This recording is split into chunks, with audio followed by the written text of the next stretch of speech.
A proconsul was a governor of a province in the Roman Republic appointed for 1 year by the Senate. In modern usage, the title has been used for a person from one country ruling another country or bluntly interfering in another country's internal affairs. Ancient Rome. In the Roman Republic, a pro-magistrate designated someone who served with the authority and capacity of a magistrate without holding the office. This category of official was created to address the challenge of administration in the Republic's increasing overseas territories. The greatest of these placeholder officers was a proconsul, who acted in place of a consul, itself the highest office in the Republic. After serving as consul, citizens could be named proconsul and spend a year as governor of a province. Certain provinces were reserved for proconsuls, who received which one by senatorial appointment was determined by random choosing or negotiation between the two consuls.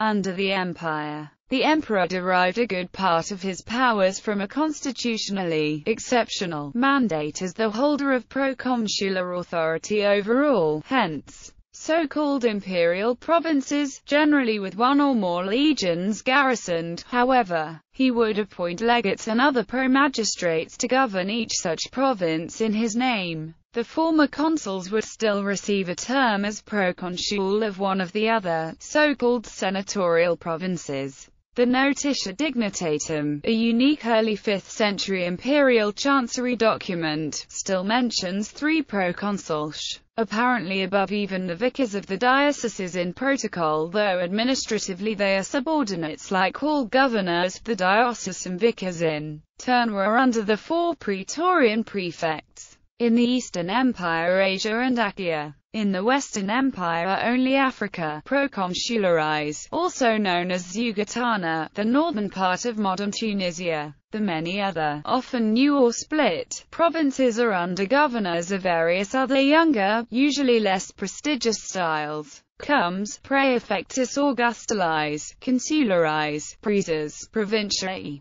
Corrector provinciae. These are not to be confused with the also territorially organized and strictly military governance. Comes militaris, dux and later magister militum. Cassius Dio claims that Augustus reformed the governing of provinces, including proconsuls, in 27 BC. Next, Augustus decreed that the senatorial provinces should be governed by magistrates chosen annually by lot, except in a case where a senator was entitled to special privileges because of the number of his children or because of his marriage. These governors were to be sent out by a vote of the Senate taken in public session. They were not to carry a sword in their belt, not to wear military uniform. The title of proconsul was conferred not only upon the 2 ex-consuls, but extended to other governors who had served only as praetors, or at any rate held the rank of ex-praetors. Both classes of governors were to be attended by as many lictors as was the custom in Rome. Officials were to put on the insignia of their office immediately leaving the city limits, and to wear them continually until they returned.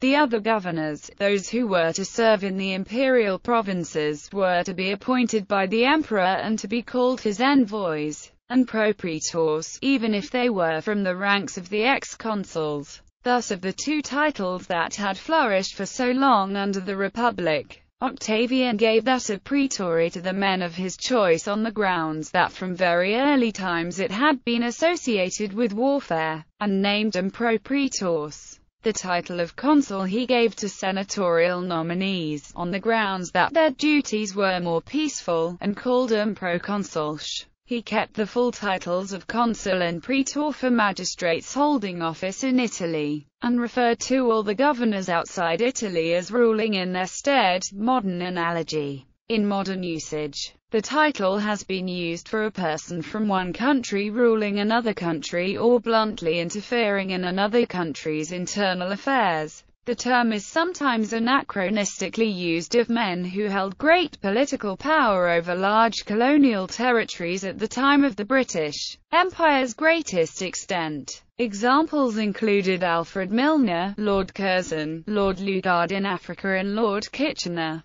Some of these were or went on to be important political figures at home in Britain. It also occurred that, during the British Empire, sometimes proconsuls manifested peripheral activism versus the metropolitan restraint from London. For example, British representatives at Rio and Buenos Aires during the Uruguayan civil wars of the 1820s and 1840s often went beyond their official instructions, the latter facilitated by slow and unsure transatlantic communications. A leader appointed by a foreign power during military occupation is sometimes also described as a proconsul. One example was Gotara Ogowa during the Japanese occupation of Burma. Another, U.S. General Douglas MacArthur, who held great influence in the Philippines in the 1930s and was referred to as the Proconsul of Japan after World War II. More recently, the Wall Street Journal described the coalition provisional authority as a modern proconsul. The term has also been used as a disparagement towards individuals, especially ambassadors,